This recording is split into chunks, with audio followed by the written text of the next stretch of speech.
Big boss Malayalam season 7 live അപ്ഡേറ്റിലേക്ക് പോവാം. So ഇന്ന് ബിഗ് ബോസ് കൊടുത്ത ടാസ്കിൽ അതായത് ഗ്യാങ്ങിന്റെ ഭാഗമായിട്ടുള്ളത് ആരാണ്, അല്ലാതെ അത് കണ്ടിട്ടും കണ്ടില്ല എന്ന് നടിക്കുന്നത് ആരാണ്, ബോറിംഗ് ആയിട്ട് തോന്നുന്നത് ആരാണ്, ഈ ഒരു ടാസ്കിൽ മസ്താനി പറഞ്ഞ ഒരു കാര്യം ഭയങ്കര ഭയങ്കര ഭയങ്കര കറക്റ്റാണ്, പറയാതിരിക്കാൻ പറ്റില്ല.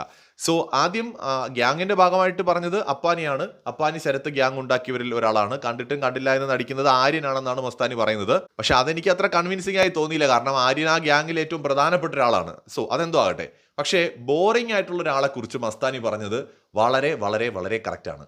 രേണു സുധി. രേണു സുധി ഈ ക്യാമറയിൽ കാണാനേ കിട്ടുന്നില്ല, എവിടെയാണെന്ന് അറിയാൻ പറ്റുന്നില്ല. ഒരു ഗുണവുമില്ലാതെ ബിഗ് ബോസ് വീട്ടിൽ നിൽക്കുന്ന ഒരു കണ്ടസ്റ്റന്റ് ആണ് രേണു സുധി എന്നും 10 72 ക്യാമറകൾ ഉണ്ടായിട്ട് അതിലൊന്നിലും പെടാതെ ഇങ്ങനെ നടക്കാൻ എങ്ങനെ സാധിക്കുന്നു എന്നും ചോദിക്കുന്നുണ്ട് നമ്മുടെ മസ്താനി. അതൊരു കഴിവല്ല, കഴിവുകേടാണ് എന്നുകൂടി രേണു സുധിയെ ഓർമ്മിപ്പിക്കുകയും ചെയ്യുന്നുണ്ട്. സോ മസ്താനി വളരെ കൃത്യമായിട്ട് പറഞ്ഞൊരു പോയിന്റ് അതാണ്. കാരണം രേണു സുധി വളരെ കുറച്ച് മാത്രം ക്യാമറയിൽ കാണാൻ പറ്റുന്ന, രേണുവിനെ കാണണമെങ്കിൽ നമ്മൾ മണിക്കൂറുകളോളം ലൈവ് കാണണമെന്ന ഒരു അവസ്ഥയുള്ള ഒരു സാഹചര്യമുണ്ട്.